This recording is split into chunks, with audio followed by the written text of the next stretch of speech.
Good evening, everybody. This is Mary Lynn Cardell. I'm a registered dietitian, and I appreciate everyone joining in tonight for our webinar. So hopefully everybody can see the screen, that it's clear for everybody to see. If for some reason it's not clear, please send me a note.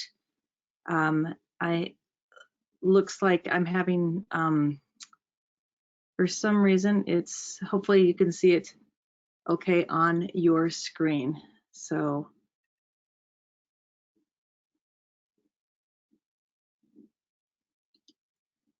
I'm going to start. I don't know why it looks like it's paused. So hopefully it can show up here in a few minutes, and everybody will be able to see the screen. I'm just going to kind of give you some background information right now. My name is Mary Lynn Cardell. I'm a registered dietitian.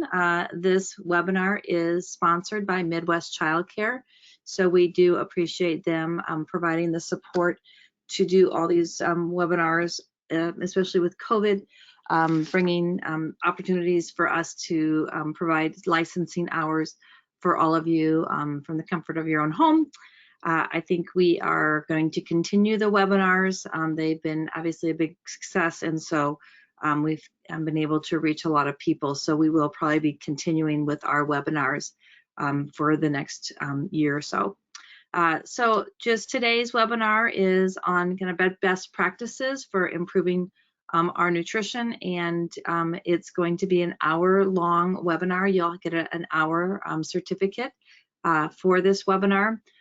It is required by the state that you stay on the webinar, that you have to attend the entire webinar time in order to get the certificate, and also you must participate in all the polls and the survey in order to qualify for the certificate. They want to make sure that we have everybody engaged, and so that is part of the requirement. So I appreciate all of you joining in with us and participating in this webinar with the polls and the survey at the end. I do have a really awesome handout that we're going to talk about today. It's about 100 pages, so would not have you download the whole thing, or you can download it, but I would not have you print it off. It's a great resource for you, so make sure you download that before you exit out of the webinar today. And we'll talk about it, but it really is an amazing resource. So I want to make sure that you all have opportunity to download that. It is 100 pages, and so but it's a PDF, so it shouldn't take too long for you to download it. But just so you know, if you're on a phone, you should still be able to download that. So just so you know. So we're just going to start our webinar. If you have any questions, there is a questions tab. Please feel free to ask any questions. I'll get to you as soon as I can. And if there's anything else that we can help you with, please let us know. So we kind of want to just start with talking about what the adult's role in our adults' role in helping kids develop healthy habits. And so we know that you as adults, and you spend a lot of time with the kiddos, sometimes, as much if not more than their own parents. And so the role that you all play is extremely important, as you all know. And so we want to make sure that that you provide that role modeling for our eating behaviors and how we approach food. And what we have found, and the research shows, is that children who attend childcare actually have better eating habits than kids who do not attend childcare. And a couple of the reasons is that kids are getting more nutritious meals generally. They're getting more consistent meals, more variety in their meals, but also that role modeling of that you all do with your kiddos really does translate into kids developing and having better eating habits as they age. And so kudos to all of you for the roles that you guys play in helping kids develop healthy relationships with food. And so today we're just going to talk a little bit about that, but also about menu planning and things like that.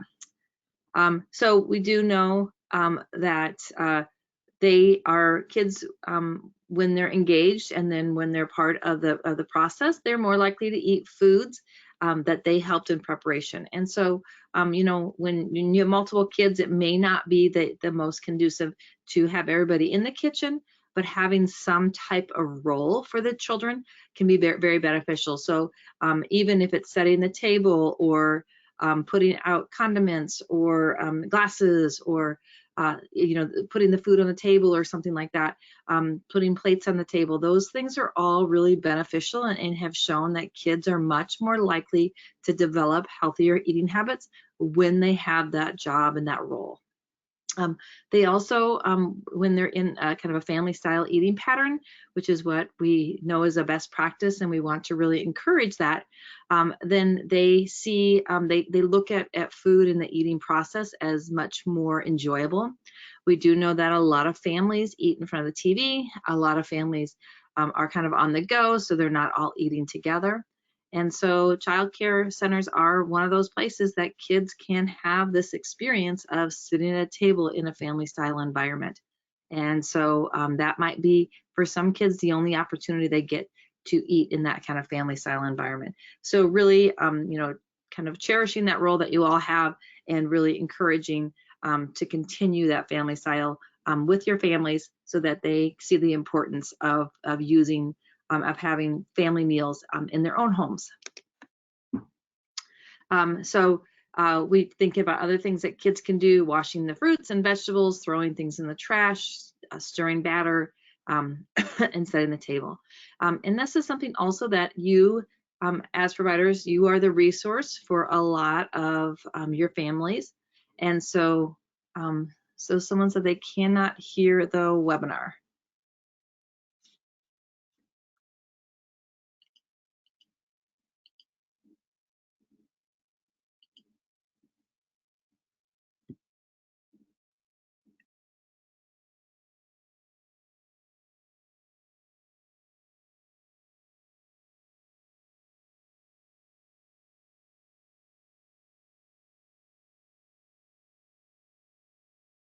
Oh, okay. So I hear a couple people. Please tell me. I'm thinking that some people cannot hear the webinar, and then I heard someone said that they can hear it. So, Lorraine, is anyone else having a problem hearing the webinar? I can hear it too. Okay. So maybe I'll send a message to Lorraine. Maybe her. Great. Thank you all for letting me know that you can hear it. Maybe I'll see if her turn up her volume. Thank you all for helping me support through this. And so, so we do know that that we want to really encourage those families, and so they're asking you, and just letting them know how important it is for them to have these family meals. We also know that kids become really picky around the ages of 2 to 4, and for new parents, this is something that can be very upsetting to them. They can be very anxious about this. And so we want to make sure that you're able to provide the resources and let them know that this is normal behaviors, and that we want to continually expose kids to those food items. Because what we see, and I'm sure you've all seen it too, is as those kids get pickier, that and a little bit more choosy, the families, the parents get a little frustrated, and they either you know, try to really force the food on the children, or they just give in and give the limited supplies of foods that the child will eat. And so neither of those are really the best response. And so having you as the providers kind of guide them, letting them know that that's common, and that, you know, as particular certain personalities are going to be a little bit more choosy. And so we just want to normalize it, not react to it, but just continue to expose those kids to that food. So we just want to make sure that you're encouraging, and because we do know that kids in child care centers are getting more variety, that's really a benefit to those children. And so we do want to make sure that they are just, we don't react to it. We just continue kind of as normal, and giving them the different foods. We really want to make sure that we're using positive reinforcement when children are making positive eating choices, and helping them understand the positive respect of food, how food's the role that food plays with us, which is, giving us nutrition, but also enjoyment. It also gives us, kind of camaraderie and connection to other people. And so we want to make sure we normalize those types of things, but put those in perspective. So we want to really not use food as a reward. We want to use food as the nourishment, the camaraderie, but the enjoyment without a reward. So really kind of staying away, and this is something that, helping your parents understand too, is, we're not going to reward a child if they're good or bad or did something or didn't something with food. We want to find non-food rewards for those children. And that's because we do know that kids are more likely to develop eating disturbances if they have food as their reward, and so, or punishment. And so really helping families understand other ways that they can have, either rewards or discipline. So helping, by being a good role model of providing those various nutritious foods and drinks. Encouraging breakfast. We know that kids who eat breakfast tend to have long-term healthier eating patterns. We also know that children and adults who eat breakfast tend to eat less kind of bingey at night, tend to eat more fruits and vegetables throughout the day, tend to have better sleep schedules. They tend to have more energy. And so we do know that, and also tend to eat more, tend to eat more fruits and vegetables. So really encouraging that breakfast. And I think, most of you probably provide breakfast to those kiddos that come. And so really helping them, take that time to sit down and have breakfast. A lot of families, obviously, mornings are a really, hectic, busy time. And so they may be just kind of throwing, a bar or something at a child as they drive to daycare, to childcare, but really helping the child, when they get to your center, settle down, sit down, relax, have a nice breakfast. It really has been shown to help kids develop better habits. We also know that a best practice that for our providers is that we, as adults, sit down with the children. And that's one of those things, is that a lot of kids aren't getting that with their parents at home. And we do know that that those kids see that role model and they don't prioritize sitting down as they get older if their families weren't sitting down. So having it at childcare is more likely to have those kids learn that better habit. We also want to make sure that we're avoiding labeling food as good, bad, toxic, clean, junk food, healthy food. Kids really pick up on these terminology, and they can kind of internalize those words, and they feel guilt if they like those foods. They may feel stress if they like foods that are considered bad or toxic or junk food. And so really kind of food is food, helping them understand. We'll talk a little bit about, this is, what are maybe everyday foods and sometimes foods. But we want to make sure that, everyday foods are going to be those foods that we are able to, nourish our body with, and we get, the different nutrients that our body needs to grow and to have energy and to stay healthy. And sometimes foods can also be part of that diet, but there may be something that we don't eat as often. We may eat in smaller amounts, and we want to make sure that we're not making these forbidden foods. We do know that a lot of families are really into avoiding all types of sugar and all types of kind of what people may label as junk foods. But what the research shows is that when we really limit that for children, they're much more likely to overeat, and they're much more likely to be binge eaters later in life. I could tell you, even in my practice, I do a lot with eating disorders. I would say about half of my practice is kids who were restricted, or individuals who were restricted as a child, told that the food was bad, they shouldn't have it. Or they were completely, it wasn't available to them. And so it really does lead to long-term maladaptive eating behaviors. And so we want to make sure that we allow and teach kids that they can trust themselves around these sometimes foods, that they are able to eat those sometimes foods without guilt, without shame. And also, it doesn't mean just because we eat those, we overeat those, or we don't include other kind of everyday foods in our diet. And so that's a really important skill. Some of your families, especially if they're new parents, they may need some help in kind of understanding and navigating that. And that's where you guys come in to help with that. We also know the family style meals, promote that attitude towards, positive, relaxed environment, but that kind of community commitment, connection to other people. And we do know that when one of the signs of individuals who have what we call healthy eating patterns, or we call competent eating patterns, is that they eat the same when they're with other people as they do by themselves. And so we know that family style eating helps individuals learn what we call eating competency. They feel comfortable eating around other people. And when they feel comfortable eating around other people and eat the same around other people, they tend to manage their weight better than people who don't feel comfortable eating around people. And so we know that family style eating really helps promote that.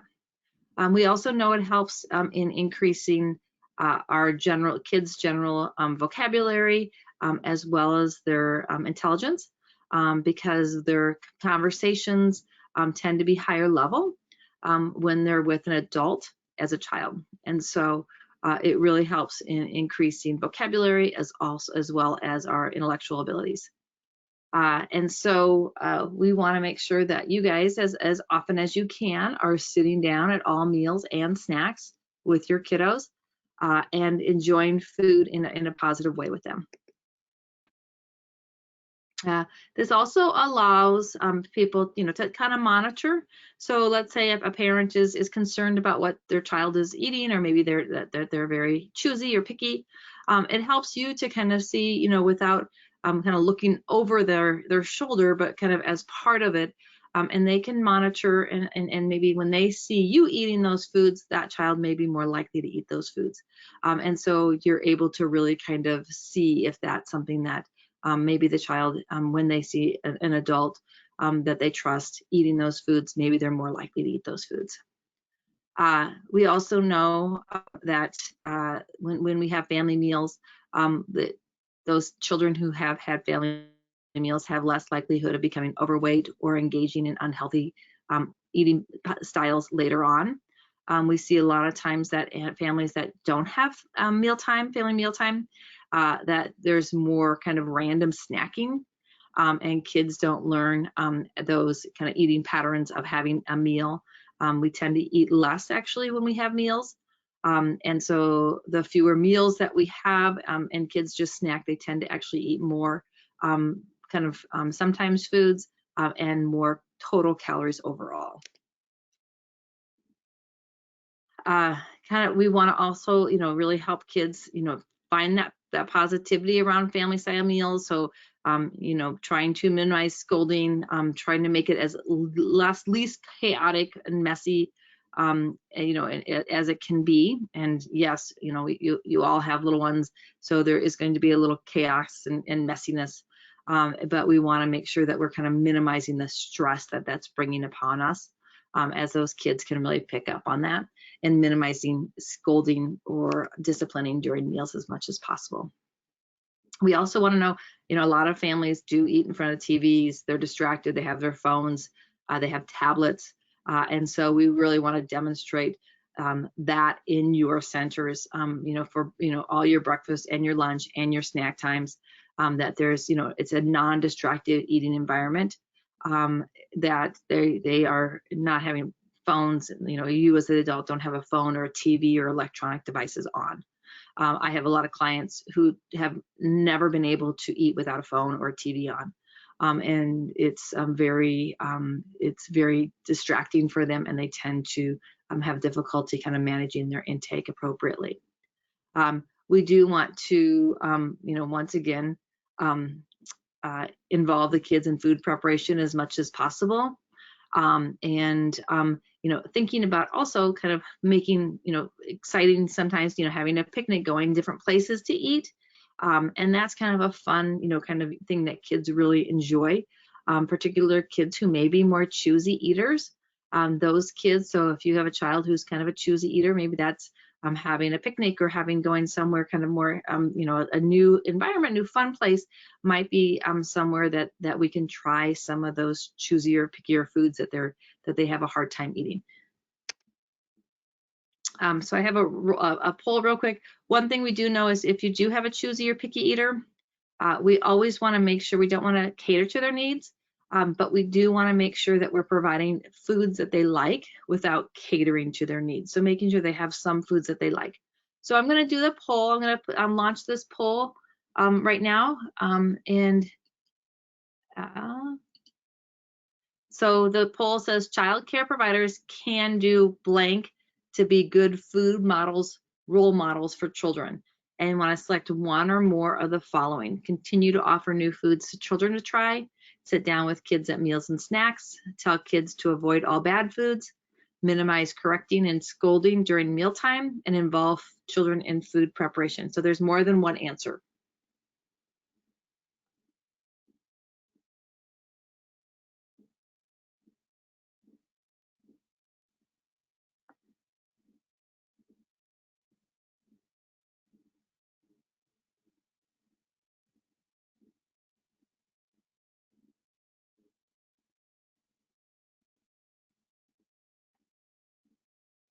So just a couple more seconds.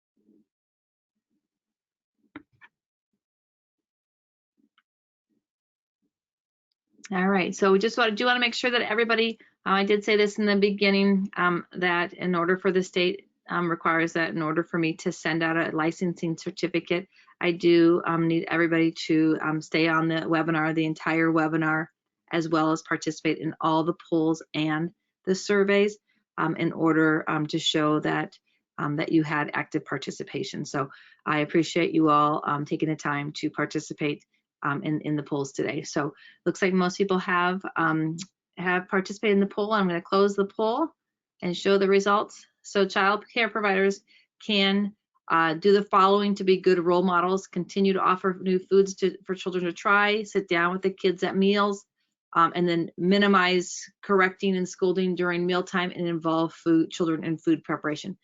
The only one that does not benefit those children is telling them that all foods are bad. We really want to minimize qualifying foods as good or bad. We want to just keep foods as neutral as possible, so that they don't internalize those as a negative thing on themselves. So I'm going to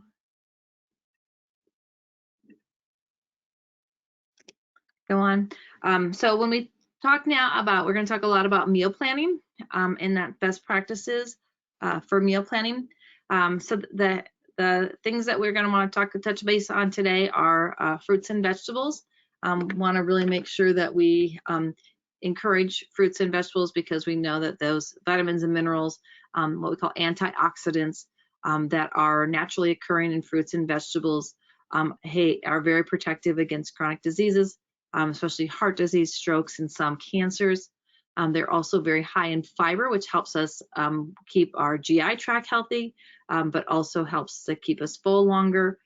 They're beneficial with that fiber for kiddos who may have some constipation.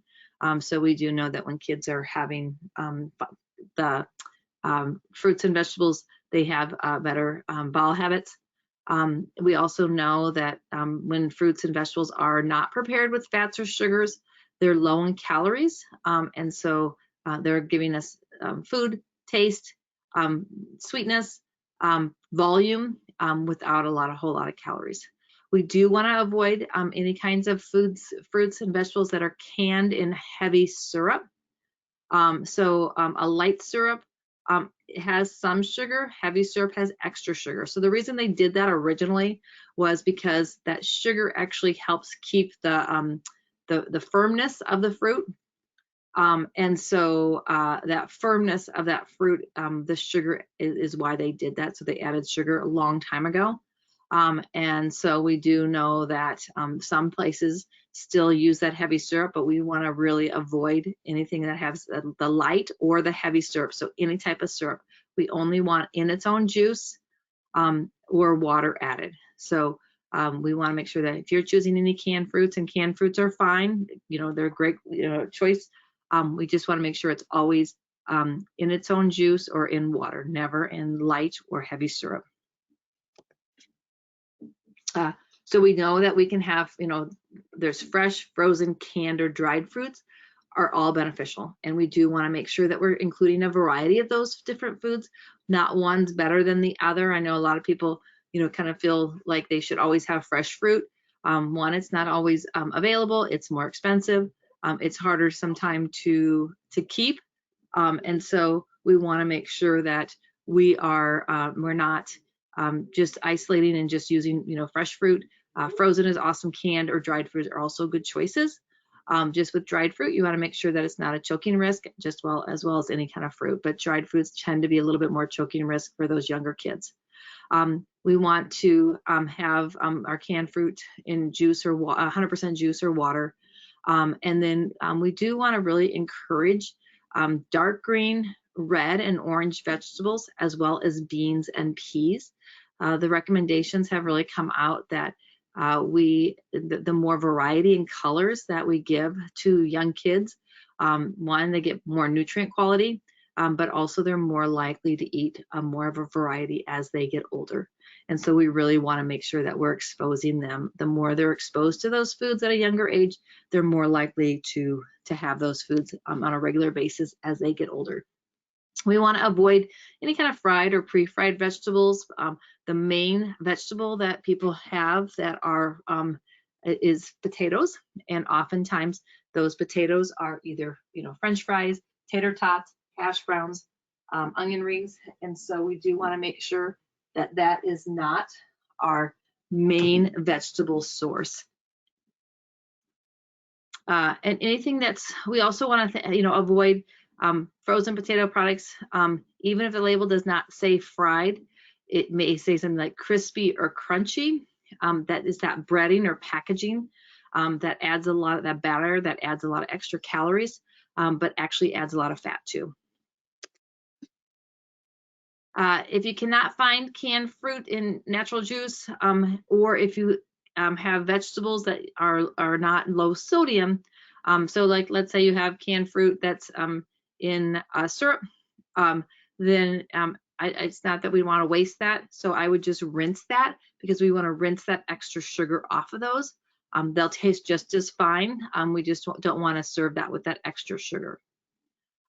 Also, we want to make sure that if you have, instead of like the pre-packaged French fries, if you want to cut up a potato and put a little bit of olive oil or spray on that, nonstick spray, that with their skins intact, because the skin's going to have a lot of vitamins and minerals as well as fiber. That's great. So those are great ideas if you want to have like a homemade potato chip or a homemade French fry, using a whole potato or sweet potato. That's great. We just want to avoid the ones that are pre-packaged, because oftentimes they have batters and coatings on them. If you want to, helping kids kind of explore different spices that they like, it also helps them try to explore different foods. So maybe if you want to try carrots with lots of different types of herbs or spices and see what they like, that's kind of a fun way for kids to start exploring foods. We want to avoid butters and cream sauces, because that's just a lot of extra fat that they don't really need.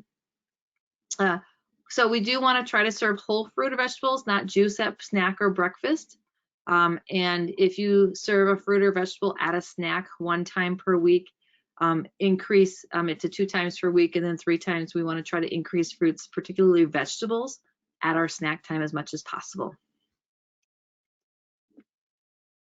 We obviously, making fruit fun, having them, make, funny faces or give it funny names.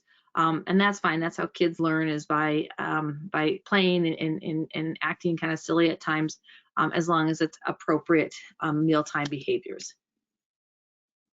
So we do want to make sure, once again, that this is a big thing that they're really emphasizing is, a dark green vegetable, an orange or red vegetable, and legumes, which is like dried beans and peas. We really want to encourage those because of the kind of the big boost of nutrition that those all have. And we want to really maybe encourage is trying a new fruit or vegetable a week. So something like a Tasty Tuesday that you try, every Tuesday we're going to try a new fruit or a vegetable, so that kids know, it's always on the same day. That way they're kind of prepared for that. And making sure that there's other choices available so that they're not hungry, but they have other choices available. But it really is a fun way of getting them to start experiencing different foods. Using vegetables as a snack, we just kind of talked about this a little bit. I'm going to kind of go through, and then serving that variety of vegetables. Here are kind of how our vegetables are laid out. So when you think about groupings of vegetables, we generally think about them as our dark green vegetables. So we want to make sure that we're getting this variety. So within our meal planning, we want to have dark green vegetables, which are things like broccoli, cauliflower, and broccoli, collard greens, leafy lettuce, not iceberg, but leafy lettuce, kale, romaine lettuce, spinach, and mustard and turnip greens. Those red and orange peppers, tomatoes, carrots, pumpkin, squashes, sweet potatoes are red and orange. Our beans can be considered either a vegetable or a meat alternative, but they can't be considered both in the same meal. So, but using beans are a great way of getting extra fiber in our kids' diets, but also those nutrients. So kind of dividing foods into, either our beans, the black beans, pinto beans, garbanzo beans, lentils, soybeans, split peas, and then our starchy vegetables, which are things like cassava, corn, peas, lima beans, plantains, water chestnuts even.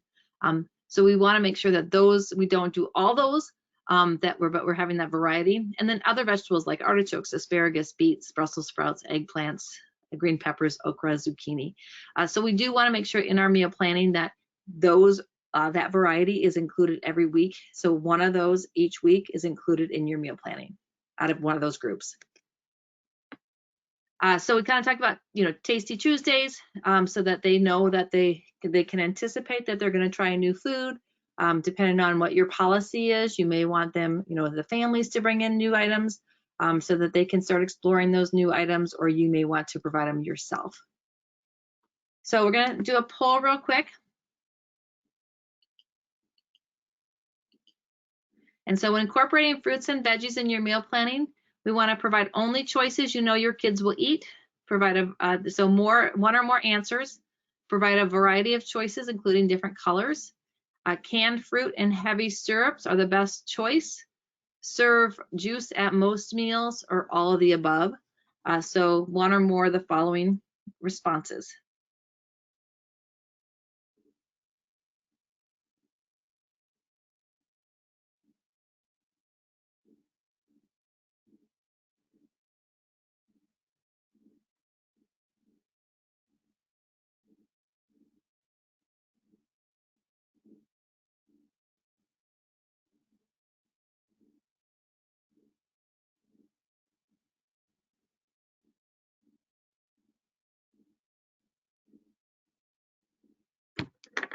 All right, I'll just give a couple more seconds.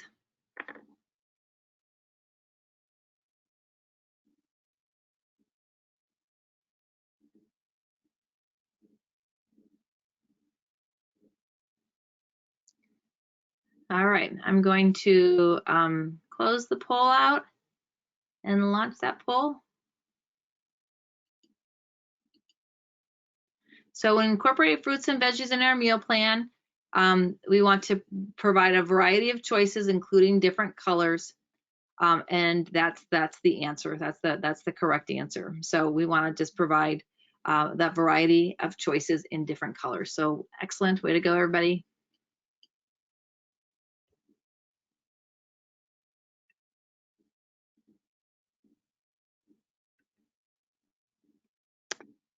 So we're going to talk a little about grains and carbohydrates. So we want to kind of the difference between what a refined grain is So refined grain is things like white flour, white bread, white rice, white pasta. Sweetened grains, things that are higher in fat and sugar, and they're not considered credible. Things like cinnamon rolls, toaster pastries, muffins, donuts, cookies, cakes, rice treats, rice Krispies, and things like that. Those are things that you can offer, but they're not credible. And then the dietary guidelines recommends that we have at least half of our grains as whole grains, and we're going to talk a little bit about what that means and how do we incorporate that into the CACFP program. We know that whole grains provide extra naturally occurring nutrients and things called antioxidants, which help in decreasing our inflammation, cancer risk, and those essential B vitamins that help convert our food into the energy. So they're are one of our main sources of B vitamins. And so when we have what we call a white product, like white bread, white pasta, those are all what we call enriched. And we have to basically, because we're taking out the source that has the nutrients in it, they have to basically put in another like vitamin, and that's what's enriching. So we actually are enriching and adding vitamins that are not naturally occurring in that item. We also know that whole grains contain that fiber, which is great for helping us feel fuller, but also helping regulate our cholesterol, our blood sugar, and control our weight. We know that when we incorporate whole grains at a younger age, those kids are more likely to eat whole grains and like whole grains. But when we do more processed grains, like white breads, white pastas, white rice, those kids tend to get used to that and prefer that. And so we want to kind of talk about a whole grain. I'll show you an image actually. Has what we call the bran, and the bran is the outer part of a piece of grain, and that's where the fiber is. The endosperm is kind of the starchy energy source of our grain. And then the germ is where all the vitamins and minerals are located. And so and during the Industrial Revolution, people were no longer kind of farming and raising their own crops. And so they started using kind of little general stores, and people would buy flour because they weren't growing their own wheat. And so what they did is they would grind the flour, and the flour was going rancid really quickly. And they realized it was because the germ has some fat in it, naturally occurring fat, and fat goes rancid or bad quickly. And so what they did is they decided that they would take the germ out, and by taking the germ out, wouldn't have the fat, and so the flour would stay on the shelves longer. But in order to do that, they'd also have to take the bran out, and so they lost those vitamins, the fat, and that fiber. And that's kind of what our traditional white bread is just the endosperm, the energy source. So whole grain is got more nutrition because it has that naturally occurring germ, which has those vitamins and minerals, but also that fiber. So doesn't mean that we have to have absolutely everything as whole grains. Our goal is to have at least 50% of our diet, our grains as whole grain. So how do we know what's whole grain? And so there are these stamps, and we'll show them to you. There's a 100% whole grain stamp, a 50% stamp, or a basic stamp. So if something says it's 100% whole grain, it has about 16 grams of fiber per serving. If it's 50%, it has about 8 grams. And if it's just your basic stamp, it also has about 8 grams. So I'm going to show those to you. So there's 3 different stamps that you want to look on. So all products that have a whole grain are going to have one of these stamps. So when you're shopping, because we do know the CACFP program does want to make sure that we're encouraging whole grains, you do want to look for one of these stamps so that you're getting those whole grains in your meal planning. So if you look at this product, it's 2 different pastas. And if you look at the one on the right, that is what we call a white high fiber pasta. The one on the left is a whole grain pasta. So if you look, on the bottom ingredients, it says ingredients right above, right next to the whole grain, 100% whole grain sticker. It says whole grain durum wheat. We always want to look for that word whole grain. If you look at the one on the right, is not 100% whole grain. The first ingredient is simply semolina wheat. It's not a whole wheat. And a durum wheat flour. That doesn't mean it's a whole wheat. The third ingredient is a whole durum wheat. And so we do know that that's the difference, is that the one on the left is 100% whole grain. The one on the right is about 50% whole grain. So that just kind of gives you want to look for, one, the label, that stamp helps to guide you. And then you also want to look at the ingredients list. It gives you a little bit more information about the product. So if you look at that a little bit closer, other things to think about are when we think about our labeling and food, sugar is in a lot of different foods that we may not say sugar. So things, and some people think some of these things like molasses syrups are healthy, especially things like molasses and maple syrup. And yes, they do have some added nutrition that maybe a regular table sugar does not have. But we also know that they do contain a large amount of sugar in a small amount. And so we do want to try to minimize the total intake of these things. So these are different names for different sugars. We also, try to get at least half of your grains as whole grains. So if you are cooking, baking, you may want to substitute, if, some people just don't like the texture of a whole grain. So maybe substituting white rice, half of white rice for half of whole grain rice or flour, and see if that helps. It doesn't have that same kind of graininess, the same texture, so it is a nice compromise. Maybe if you're using like a pasta or rice, you can mix half your whole grain pasta with half of your regular white pasta. Or having, things like different whole grain. Oatmeal is a great whole grain that you can have, and it's a really easy, oatmeal is one of my favorite whole grains that you can choose. So whole grains, things like great choices, ideas for breakfast for whole grains are oatmeal, whole wheat pancakes, whole wheat waffles, whole wheat English muffins, whole wheat toast, whole wheat grain cereal. We do know that the WIC cereal list is approved for CACFP. For lunch, things like whole wheat macaroni and cheese, whole wheat spaghetti, whole wheat rolls, brown rice, and snacks, something like a whole wheat pita bread or whole wheat crackers, Triscuits, wheat thins, those types of things would be great cracker choices. Things that are not whole grain are things like just regular all-purpose flour. And all-purpose flour is going to be just a white flour. Couscous, unless it says whole grain, couscous is going to be a processed grain. It's not going to be a whole grain.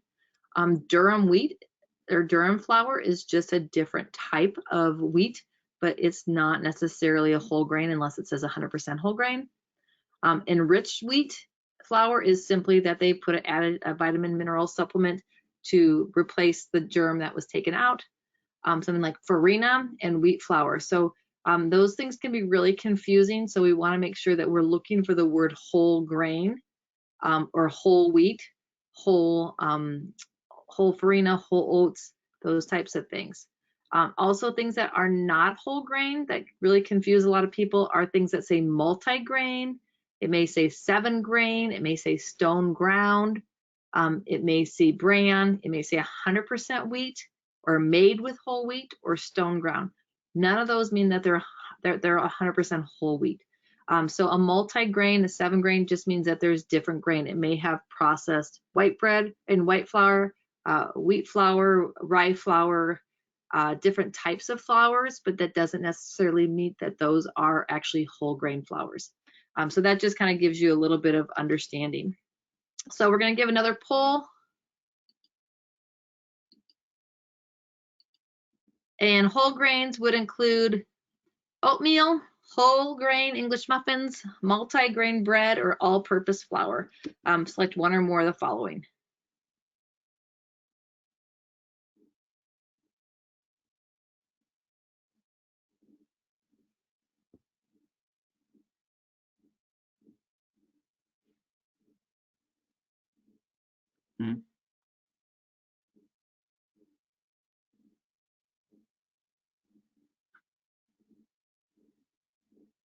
Okay, I'll give another 20 seconds.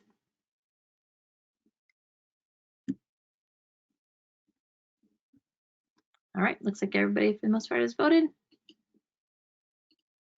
So whole grains include oatmeal is a whole grain English muffin is a whole grain, multi-grain bread is not, nor is an all-purpose flour. So multi-grain just means that it comes from different types of grains. So you can have a wheat, but it's not necessarily whole grain. It could have rye, but not whole grain rye.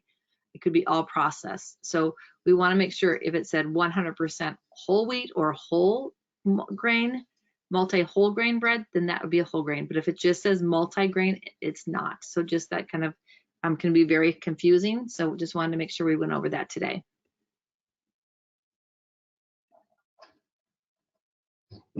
Okay. So we're going to talk a little bit about meat and meat alternatives. So we do want to choose as much as possible lean proteins. We know that lean proteins are going to have less fat, less calories, and we want to avoid any type of processed meat as much as possible because we know that that tends to increase obesity risk, but also heart disease is increased with and stroke and cancers with a lot of processed meats.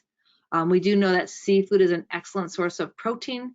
It's also got great healthy fats, particularly things like salmon, sardines are really great for growth and great brain development, particularly for young children and pregnant women. The thing about fish is that the mercury levels. And so we do know that, oops, I have one about mercury levels. Oh, there it is. Sorry, I skipped it. Okay. So we'll come back to that just a minute. We do know that certain seafoods are going to be higher in mercury, so we do want to avoid these are common fish that we're going to have with little ones. But just so you know that these are really high mercury fishes, we want to stay away from that. One that is more common is maybe an orange roughy that people think because it doesn't seem, it seems like it's a lighter fish, but it actually is a very high mercury fish. Our bigger fishes are going to be higher in mercury because they're in the water longer. The longer they stay in the water, the more accumulation over the years of mercury, and that's why those bigger fish tend to have high mercury levels. So tuna is a bigger fish, so it really can have a high mercury level. So you want to make sure that in sushi, like sushi fish is big-eyed tuna is usually made in sushi. Sushi is pretty popular now with individuals, and that can be a higher mercury level fish.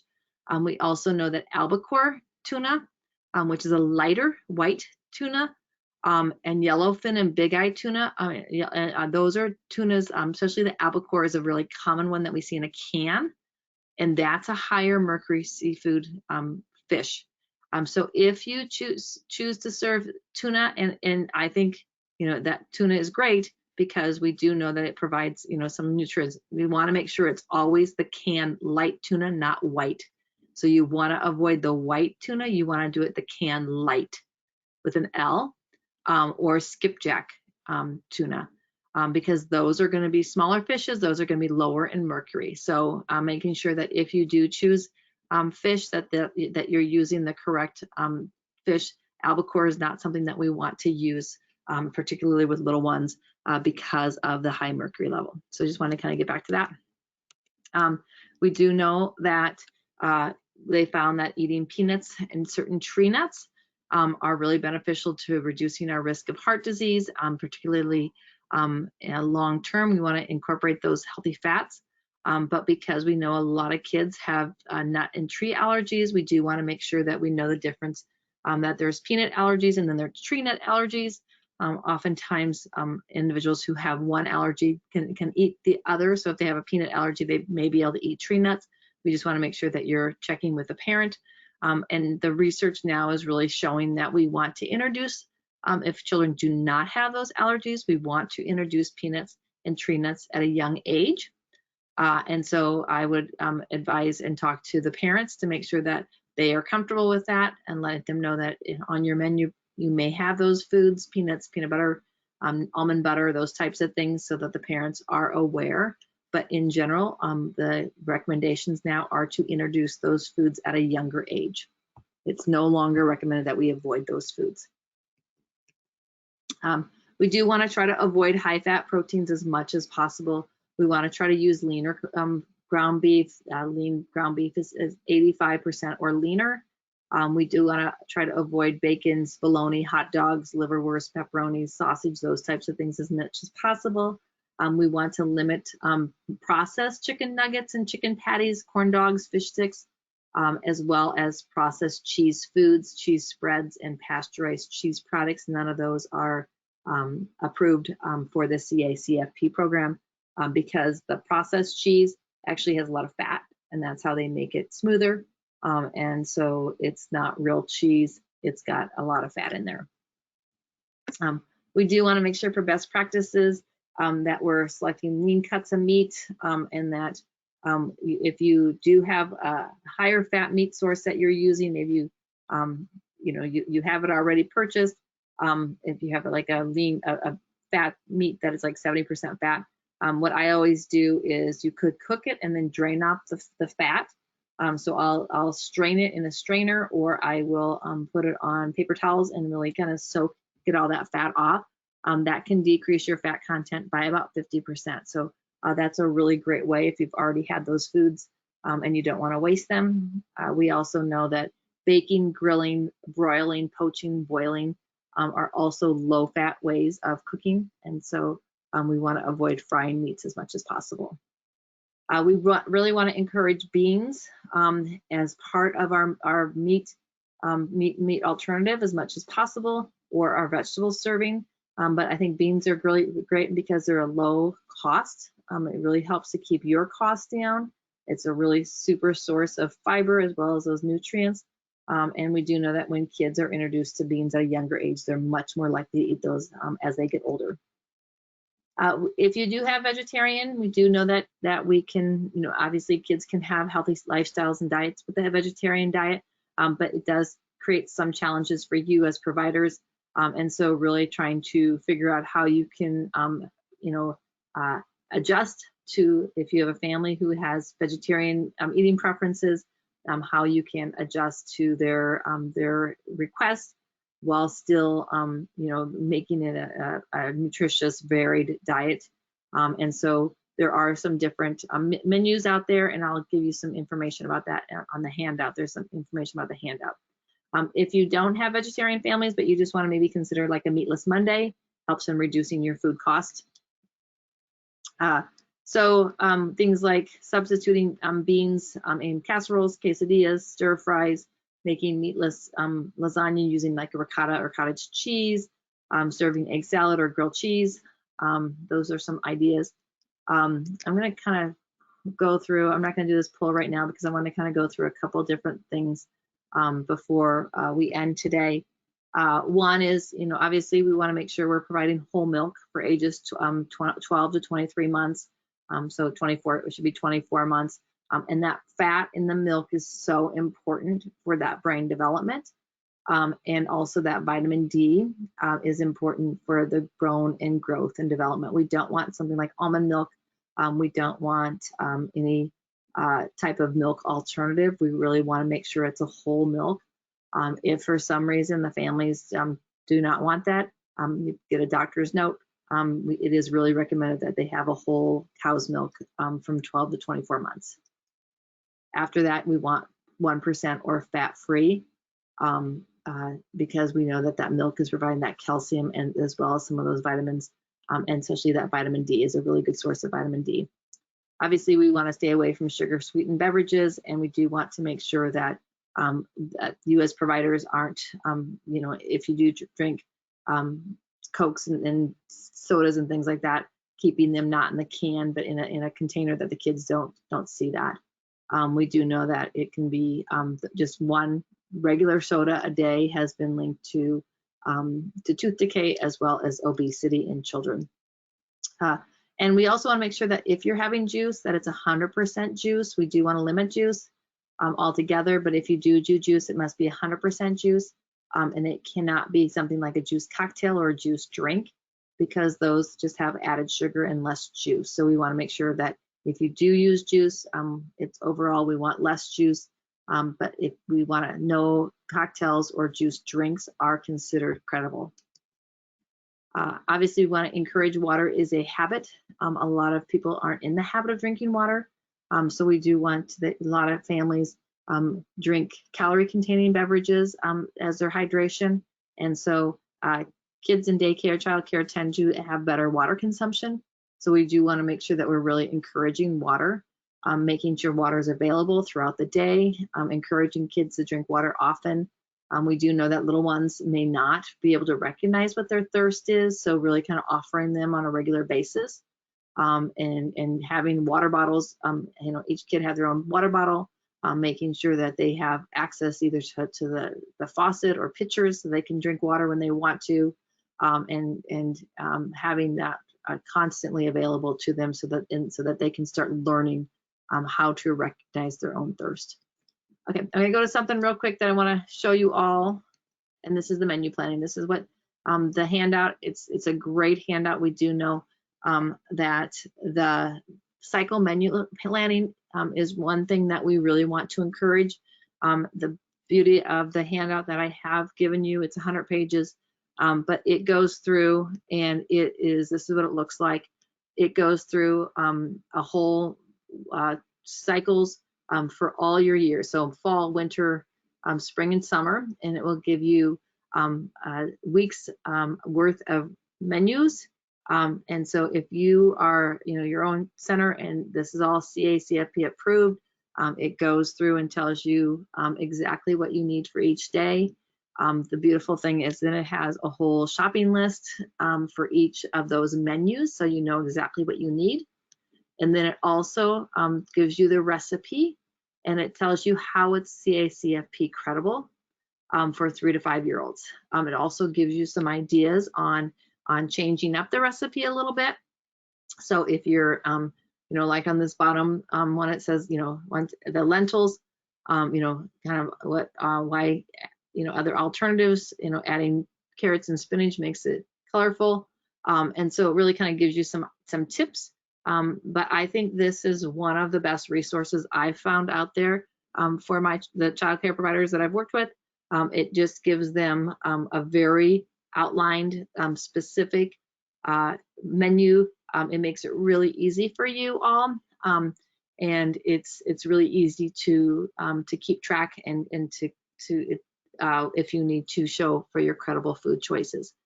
So this is something that is on the handouts. I would encourage all of you to download that. I wouldn't print it out because it's 100 pages, but it's a great resource, and it has lots of different seasonal fruits and vegetables. It really gets all those kind of things that we touched on today, making sure that we're using a variety of different fruits, vegetables, as well as grains and protein sources. The other thing that I thought was a really, something I want to kind of encourage all of you to do is, this does the same thing as it uses a rotation of 6 different meats or meat alternatives, at least 6, over 5 days. And so that that provides is that those kids who maybe only come on certain days, maybe you have Monday, Wednesday, Friday kids or Tuesday, Thursday kids, they're not always getting chicken. If you do, some people do a 5-day rotation cycle. If we do that 6-day rotation cycle or a 7-day rotation cycle, they get that variety. So that's just something to think about. I appreciate all of you joining in with us tonight. As I turn off the webinar, a survey will pop up. It is important for you to fill out that survey. Once that survey is completed, I can go through. State does require that you are on this webinar the entire time and that you did participate in all the polls as well as the survey in order to get your certificate. Once I can verify all that, I will send out your certificates to you in the email. If you haven't received an email from me before, please check your junk or your spam folder. If you don't get it within 48 hours, I generally send it out within 48 hours. If after 48 hours, if you haven't received it, you can send me an email after you've looked in your spam or your junk mail. I appreciate all of you joining in with me tonight, and I hope you learned something that you can bring back to your centers. Thanks so much. Have a great night. Bye-bye.